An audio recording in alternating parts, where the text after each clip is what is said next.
I like to lead off with a quick story. So meet Justin Willis. Justin is from the Washington, D.C. metro area, which is where I'm currently based. Justin's story of ETA and SMB is one of those deal failure stories.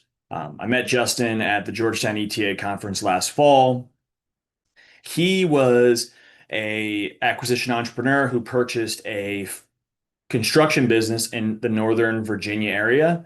Um, Unfortunately, Justin doesn't have a rosy red picture of the great journey of acquisition entrepreneurship and business ownership. Unfortunately, due to complications around the business and you know the revenues, expenses, and profitability, Justin's business ultimately failed within a short amount of time after post close. Um, Roughly, within the first few months, call it 6 months of his business ownership, his business ended up closing, and Justin was forced to close the business and now is going through the process of dealing with the SBA bank due to the personal guarantee of his loan. He used the traditional 7A loan. Um, and the reason why I bring up Justin's story is this is an example of, one of the losses and the risks associated with buying a small business. These small businesses are the riskiest asset class for a reason. Um, the personal guarantee behind SBA loans, if you choose to use that path, is, extremely risky. It's a risk reward basis. So, Justin was kind enough to share his story on acquiring minds. That picture is actually from the episode. So if you're a fan of that podcast, I believe it's episode 292. So feel free to listen and reach out to Justin specifically because he is chock full of wisdom around navigating those SBA hurdles. So while a lot of stories are of the good, it's also very beneficial to learn from some of the lessons of some of those deal failures. So when you're navigating your business acquisitions, you can be on the lookout for some of these key items. For Justin's deal specifically, For Justin's deal specifically, some of the reasons which led to the business ending up closing was around, Justin mentioned he skipped paying for financial due diligence and equality of earnings. The business he was buying was the construction business, which has very complicated or more complicated revenue recognition around the business. So it's easier to manipulate without a trained eye. In the construction business specifically, you can use percentage of completion accounting and billings in progress. So without a trained eye, you risk materially overlooking revenues and maybe the cost side of things. The last point on Justin, and he dives deep with Will, the Acquiring Minds host. Um, he dealt with maybe a bad egg, a seller which wasn't the easiest to work with following the transaction closing. So the two takeaways from his story is buy businesses from good sellers and conduct proper due diligence from a legal, financial, and operational standpoint before you do sign that purchase agreement. Because there's so many factors in small business deals, it's very important you assemble a proper deal team with adequate technical experience. So the due diligence timeline, I'm often asked the question, uh, you know, I'm under LOI, I have a 90-day exclusivity period. Well, what's next? What should I be prioritizing first, second, third? So um, this timeline is a good uh, chart to show the number of days between, a typical 90-day exclusivity period. So it's helpful to start with financial due diligence. Uh, Financial due diligence, a QofE team will start within the first few days of that signed letter of intent.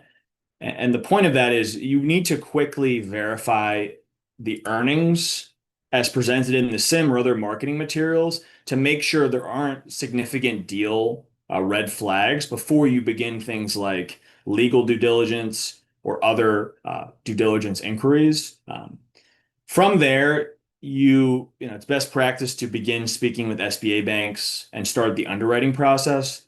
If you're using traditional SBA 7A loan, this process can be quite time consuming and take almost the full, 60 to 90 days to complete.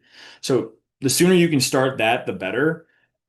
And that's why, it's best practice to start within that first, 1 to 10 days.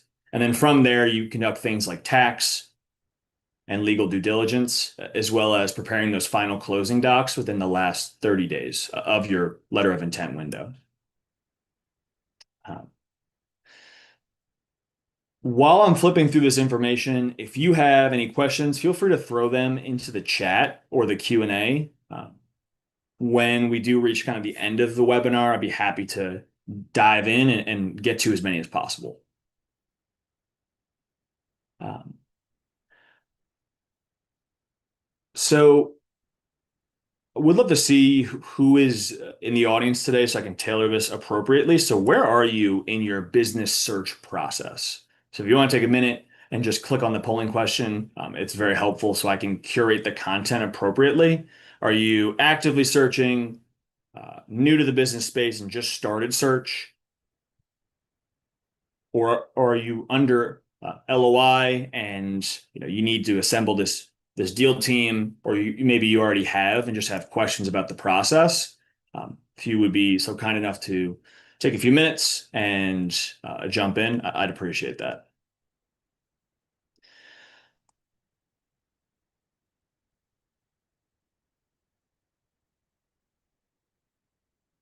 All right, looks like we have a mixed bag of people actively searching, under LOI, and then a few folks that are just starting their search.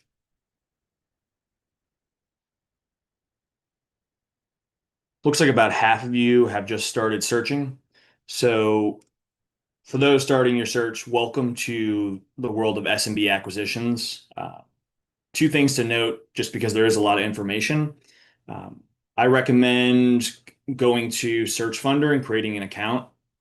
If you know what Search Funder is, you can just mute me for the next 30 seconds, but it's a community basically built for self-funded searchers. Tons of information. You'll see posts, by me. I contribute occasionally, as well as, you know, dozens or hundreds of service providers, acquisition entrepreneurs, etc. Great place to start. And then going to, things like the Acquiring Minds podcast, other helpful tips and tricks. You can quickly learn about what is SMB search. So that's my spiel for those new to the space, but we'll keep it moving.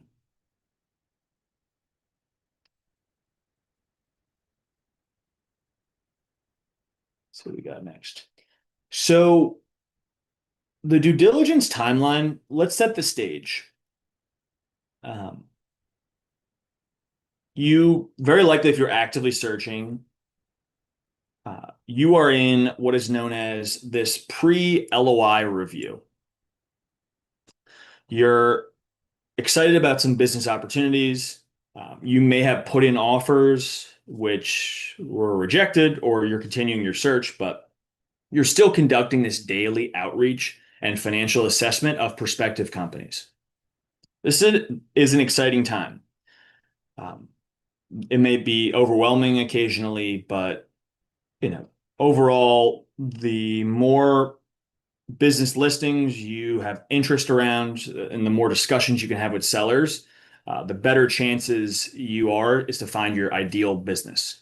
I speak about the business buy box frequently. The business buy box is your set of criteria of what it looks like for a business you want to buy.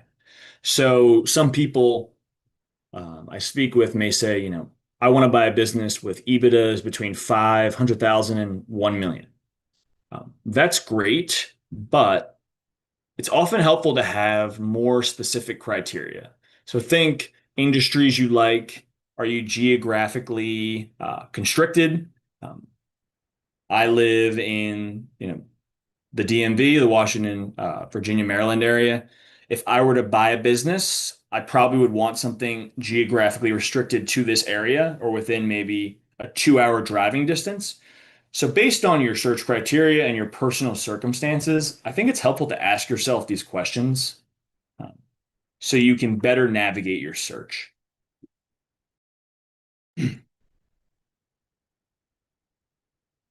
From there, you'll begin this letter of intent process, which is typically 90 days, like we just showed in that timeline chart. That is your one and only chance to thoroughly vet and conduct due diligence on every aspect of the business you're about to sign, a multi-million dollar loan for, and potentially a personal guarantee, which is a guarantee of your net worth. So the reason why I emphasize the risks around it is to make sure you have sufficient time to conduct this. Conducting proper due diligence, even with a deal team, is a full-time effort. If you are a acquisition entrepreneur with a current W-2, you have too many time obligations um, in order to properly conduct due diligence. So you need to leverage your time appropriately and hire the right people. From there, you'll conduct your bulk of the analysis. So you'll do the financial due diligence, and then you'll move to your SBA financing and closing process. This timeline is very similar to the chart, but I did want to emphasize it in a different way, given some of the folks here today are in that pre-LOI review, um, and some of the importances around that.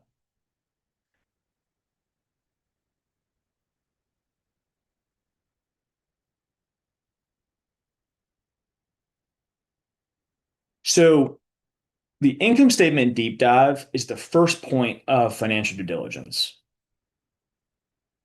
So what is an income statement deep dive? The first thing a lot of people, when I ask them this question, will say is, okay, you do a deep dive on the P&L. You ask for monthly P&Ls and you'll review some of the trends. Um, a high level trend analysis is not financial due diligence. A trend analysis is looking at revenues and understanding, okay, revenues increased from $1 million to 1.2 million year over year. Expenses went up 500,000 to 700,000 year over year. To me, that's my income statement review. But financial due diligence is looking under the hood and understanding why those components changed. Why did the revenues and expenses change? And you have to start at the general ledger account detail. Um, so in practice, what this looks like is if most of these small businesses use QuickBooks, hopefully QuickBooks Online, which is very easy to access. So I recommend asking for direct access to log in to the company you're looking to buy's QuickBooks files and running a transaction level report, which contains all of the revenues and expenses for the business you're looking to buy. From there, you will plot out the net profits, the gross profits, and you'll calculate the EBITDA on a monthly and annual basis. Typically, you should always look for a historical period of at least 3 years. So right now it's July 2025. So if I were conducting financial due diligence this month, I would be asking for financial data for at least 23, 24, and 25. Uh, you could even ask for January 2022 through today. And the reason why you need more data than less is you need to understand what is a normal what does normal income statements and balance sheets look like for the company over a large net, a large time period. Um, the reason why you need multiple years is to understand what does a normalized level of revenue, cost, and profitability look like for this business. Without that answer, you can't uh, answer the question of, is this company you're looking to buy, can it support an SBA loan with monthly payments of 40,000, 50,000, 60,000? The debt service coverage ratio will be something that your SBA lenders will look at, and it's a function of net income over the loan payments. So that's where this fits in into this income statement deep dive. Um, if we look at on a margin analysis, it can give us clues into things we want to double click on. So when we plot out a monthly, when we review a monthly income statement, it'll show us the gross profit or the net profit margin on a monthly basis. And the easiest way is to look at an example of this. So let me see if I can find one.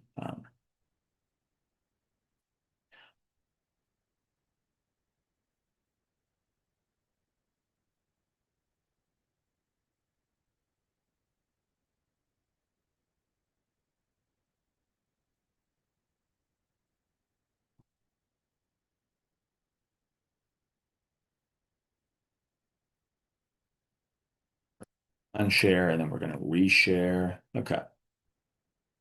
Zoom in. Oh. All right. So this is um, if we think about the income statement analysis is effectively what this tab is trying to do. So there's a lot going on, but we essentially will plot out revenues and expenses on a monthly basis. In this case, it was for 2021, 2022, and 2023, as well as 11 months in 2024.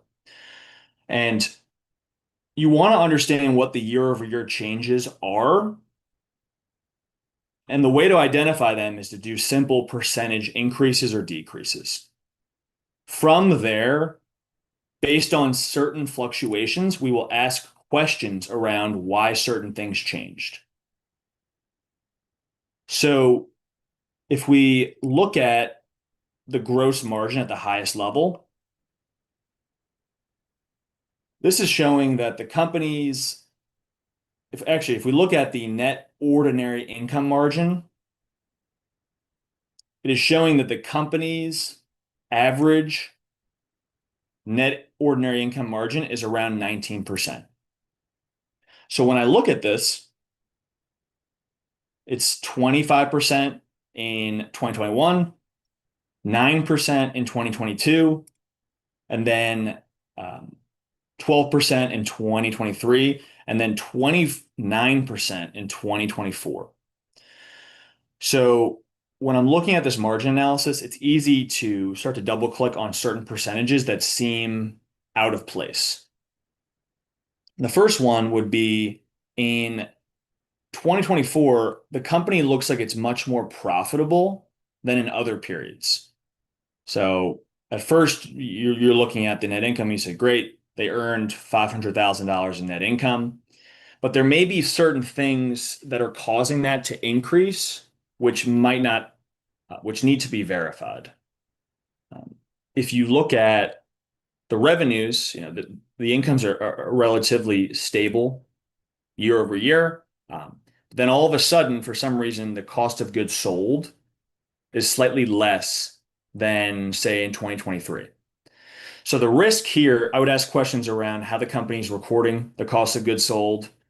Are there certain items that are reported at year end on an annual basis, given this cutoff period was only in November of 2024?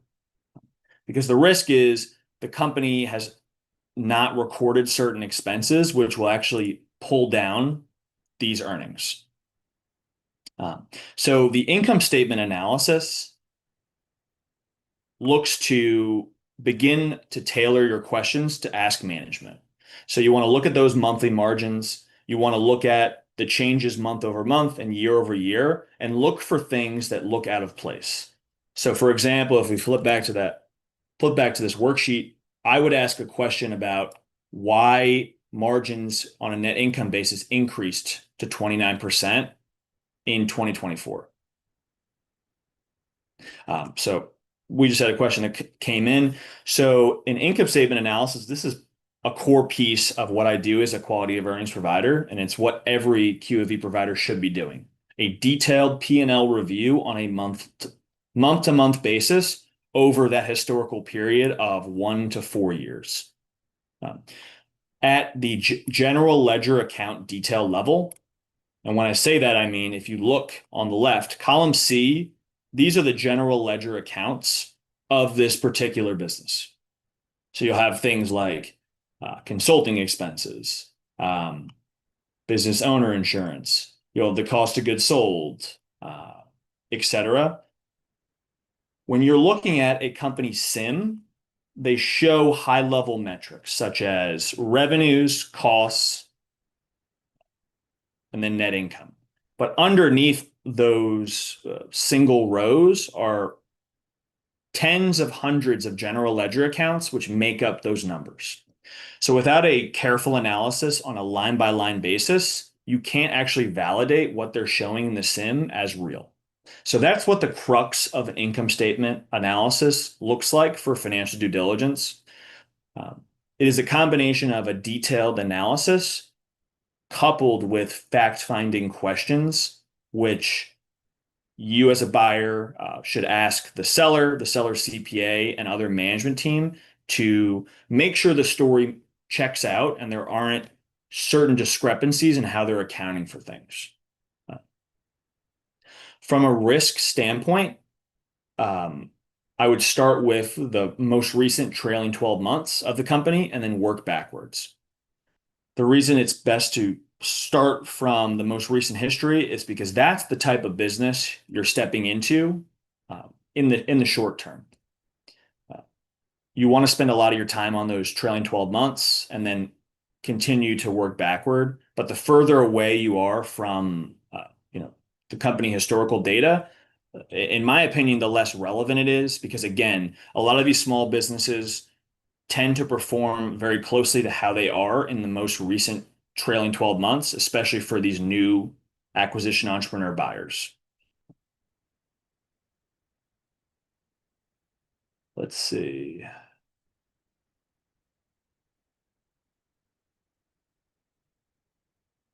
So, another question. What is the most common reason deals fall apart in the last week before closing? If you have a minute, you want to answer this, that'd be super helpful. Is it last minute financing issues, disagreement over working capital, seller backing out or changing the deal terms? Um, what do you think?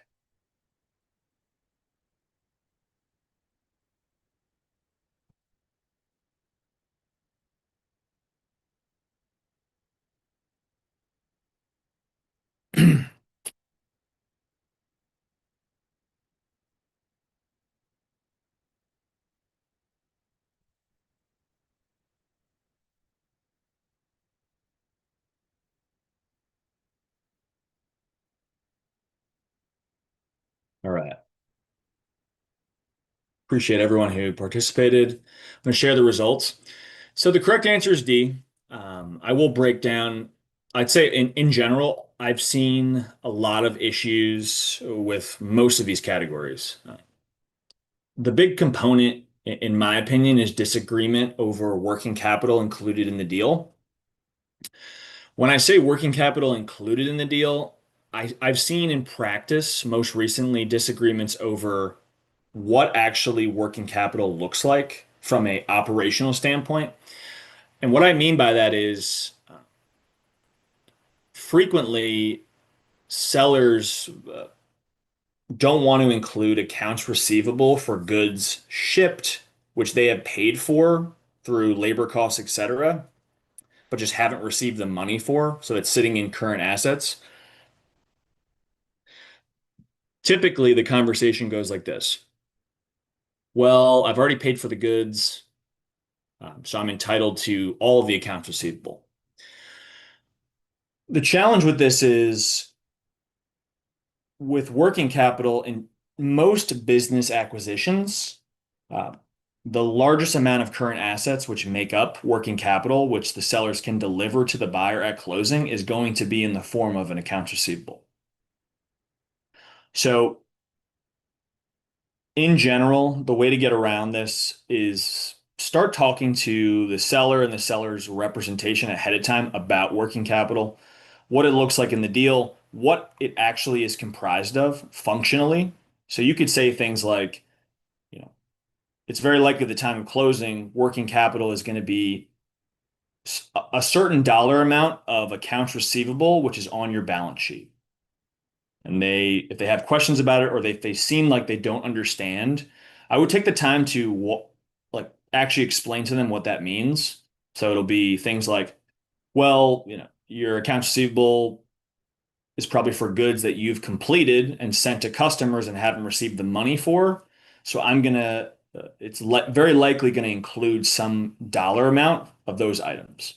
This may seem like too much too soon, but I've seen so many deals die on the 1 yard line because of working capital. It's best practice just to lay your cards out on the table during the beginning of due diligence, so you can come to an agreement and just find out what works best for both of you. In my opinion, some form of working capital should be included in every deal because that working capital is the tires on your car. You wouldn't buy a car without tires, or at least I wouldn't.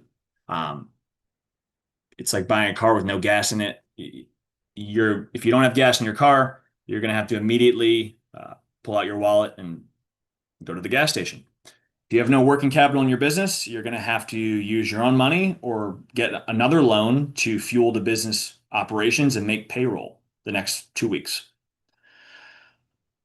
Sellers changing deal terms often causes deals to die. Sellers backing out the last minute, as well as last minute financing issues with SBA banks or traditional loans. So appreciate your contributions here. So, what are other components of financial due diligence, like the core components? So we discussed financial statement analysis. We touched on working capital evaluation at the highest level. I do singular topics and deep dives on working capital. Effectively, it is a detailed analysis at the balance sheet level, which looks at current assets minus current liabilities. And um, the end goal of working capital evaluations in financial due diligence is to set a working capital target. Your working capital target is the amount of money you believe the business needs uh, to be transferred from seller to buyer at the time of closing. There are a number of different ways you can do it. After you calculate the traditional calculation of current assets minus current liabilities, you will remove things like cash. So all the cash in the business the seller will keep, and you'll remove things like debt. So all debt, short-term debt in current liabilities will be paid off. And then that number is negotiated. So you set a target amount, let's say of $400,000. It's very likely that amount will be negotiated by both parties. Um, but without setting that target number, you can't even start this process. So that's another core component of financial due diligence. Um, the proof of cash, I will touch on briefly because this is talked about in practice. Um, but there's not a lot of like specifics around it. So the proof of cash is a bank statement reconciliation, which takes the company's monthly bank statements and compares those to reported revenues.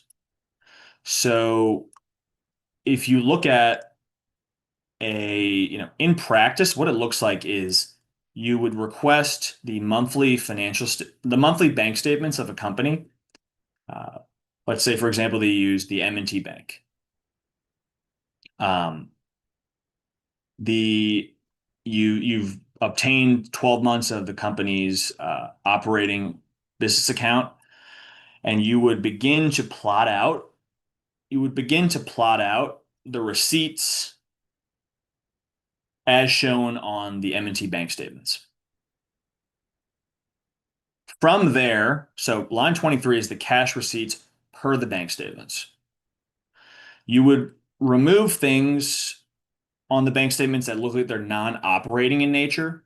So things like transfers to and from an account, um, non-business incomes, like if they received funds from a line of credit, you wouldn't expect those monies to be recorded as revenue. So you would pull those things out. From there, you would get your adjusted cash receipts. So the adjusted cash receipts effectively is what is it's your expected revenues of the company. Like it's your adjusted cash that went into the company that is business in nature. So in theory, those amounts would be close to what the company is recording as revenue. So that's on the bank side. That's A.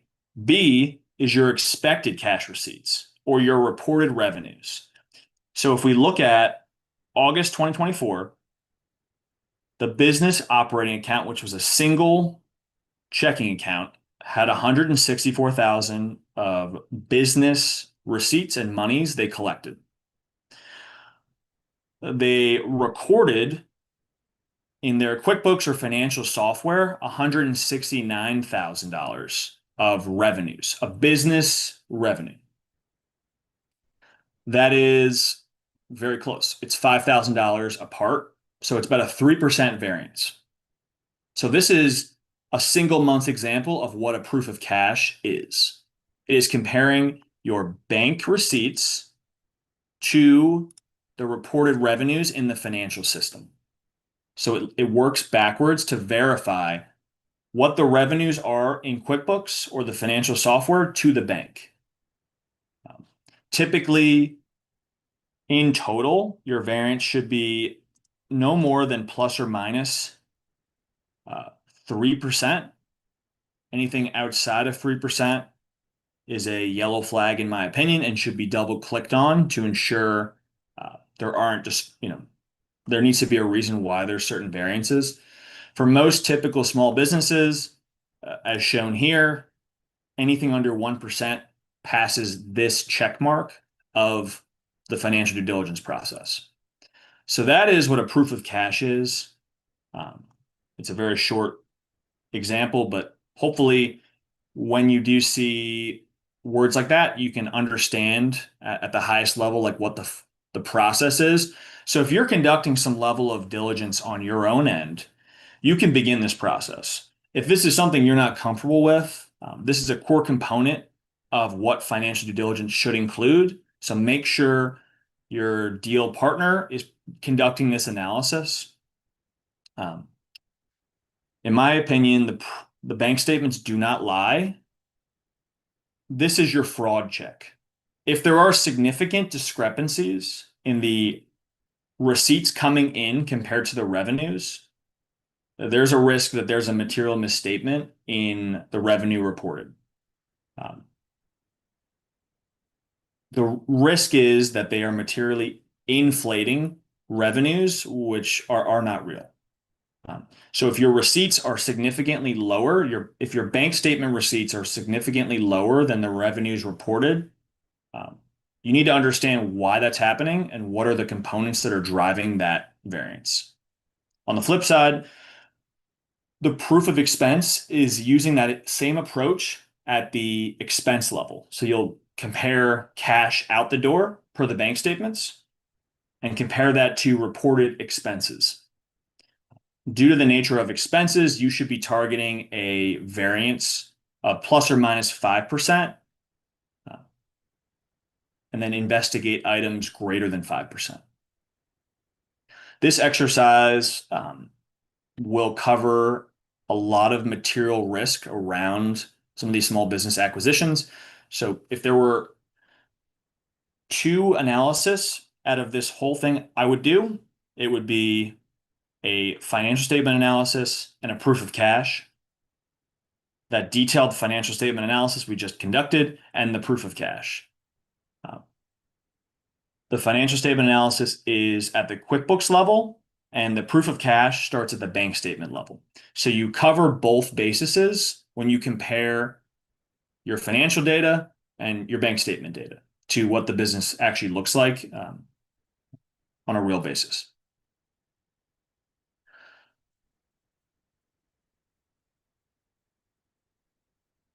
Things like the quality of earnings review, that is your EBITDA analysis. So it looks at what your reported EBITDA is, and it will adjust upward or downward that number based on some certain findings. These are due diligence findings. One-time events such as expenses or revenues may increase or decrease that number. The end goal of the EBITDA analysis is to look at what does an adjusted number look like. That adjusted number is something that you can expect going forward. The last piece is tax compliance and risks. So this falls more under tax due diligence, but understanding is the company have any tax issues or risks around the business you're looking to buy? If you're conducting a stock sale, tax diligence is something highly recommended because you're inheriting the stock of the company. You're not buying the assets. So there's a risk that there are unrecorded or unknown liabilities or tax issues, which are going to become your problem as the new owner.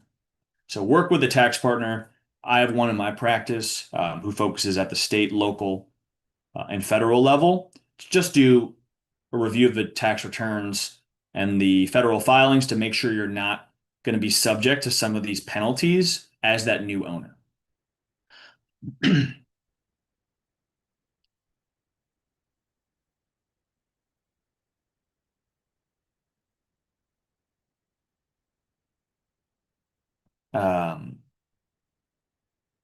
Let's see what we got here.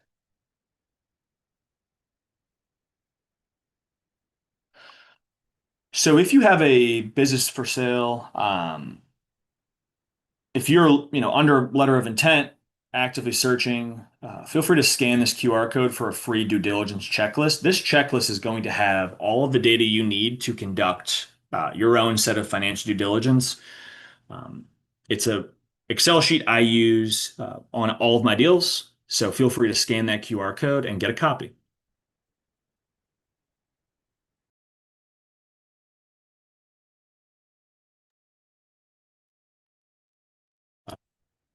While we hold for that, I will address some of the questions that came through. So someone asked, when should you engage or start talking to people to conduct financial diligence? I recommend a little bit before you expect the letter of intent to hit is best practice. Um,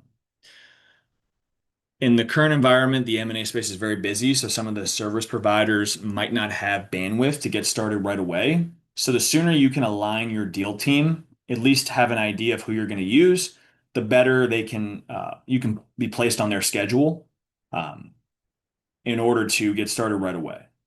If we flip back to the timeline, you want to start financial due diligence once you have a signed LOI. The sooner you can start, the better. Um, if you delay the process and don't and kind of hold off on it, you're only setting yourself up for really failure or a rushed process, which it increases the chances you're going to miss something.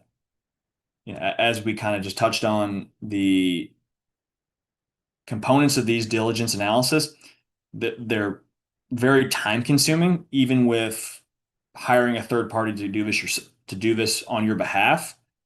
Each of these analysis takes 1 week at least. The financial statement, QofE, the proof of cash can be done in a few days. The point of this is the more time you can give yourself, the better.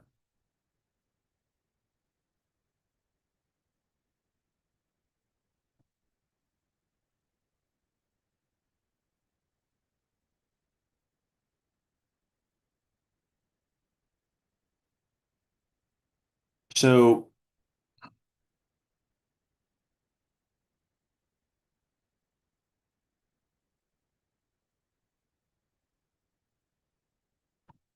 okay. Just another had another question come in the chat. If you go to my LinkedIn, you should be able to get a copy. Otherwise, we can have we'll try to put that link in the chat for the checklist. So sorry about that. So switching over to another deal story, um, I'd like you to meet Sarah. So Sarah was stuck in her W-2 job, feeling unfulfilled.